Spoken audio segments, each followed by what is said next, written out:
হঠাৎ করেই বহিরাগত সন্ত্রাসীদের মাধ্যমে এক শ্রেণী আমাদের অফিসার ভাইদের উপরে অতর্কিত হামলা চালায়, আমাদের বিপক্ষে, আমাদের ম্যানেজমেন্ট আমাদের বিপক্ষে দাঁড় করিয়ে দিয়েছে। সুষ্ঠুভাবে আমাদেরকে কোনো সুস্পষ্ট নির্দেশনা না দেবে ততক্ষণ পর্যন্ত আমরা প্রধান কার্যালয়ের সামনে থেকে অবস্থান ছাড়বো না। আমাদের এখানে ভাইবা রাখা হয়েছে একমাত্র আর্থিক লেনদেনটা বদলি বাণিজ্য করার জন্য এই জিনিসটা রাখা হয়েছে। আজকে আমাদের পূর্ব ঘোষিত মানববন্ধন কর্মসূচি ছিল।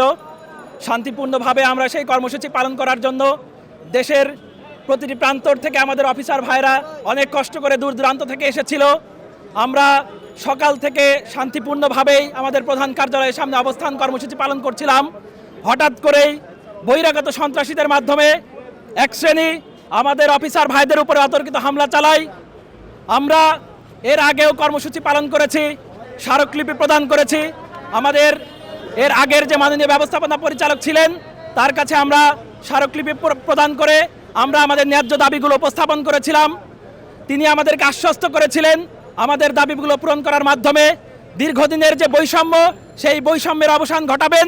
কিন্তু আমাদের কৃষি ব্যাংকেরই প্রধান কার্যালয়ের হয়তোবা কারো ইন্ধনে এখনো পর্যন্ত বাংলাদেশ কৃষি ব্যাংকের যে কর্মকর্তারা রয়েছে 10ম গ্রেডের, তাদের বিরুদ্ধে যে বৈষম্যমূলক আচরণ করা হচ্ছে সেই বৈষম্যের এখনো পর্যন্ত কোনো নিরসনের আমরা কোনো সুস্পষ্ট পদক্ষেপ দেখতে পাচ্ছি না।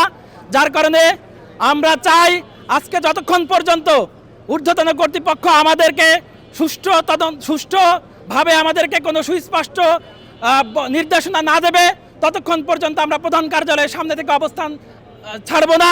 আমরা এখানে অবস্থান কর্মসূচি পালন করব। Walton switch, stylish and elegant.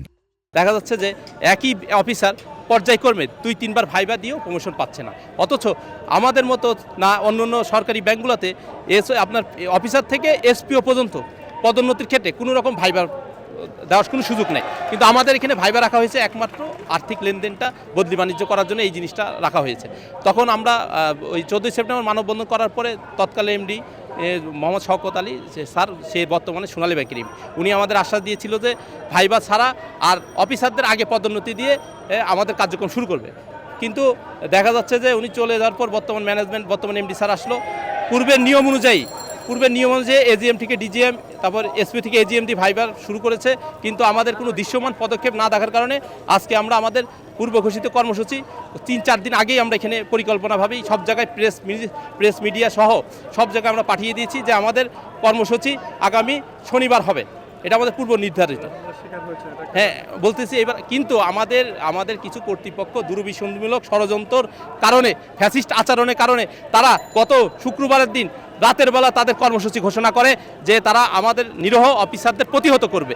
আমাদের বিপক্ষে, আমাদের ম্যানেজমেন্ট আমাদের বিপক্ষে দাঁড় করিয়ে দিয়েছে। তারা বিচ্ছিন্ন বহিরাগত কিছু লোকদের নিয়ে এসে আমাদের এই কর্মসূচি বানচাল করার জন্য আর যত সব দায়িত্ব আমাদের উপর চাপানোর জন্য তারা এই কর্মসূচি বানচাল করার জন্য আমাদের উপর অহেতুক হামলার সাথে হামলা করে এবং এই হামলায় আমাদের প্রায় 20 থেকে 25 জন অফিসার ভাইরা আহত হয়।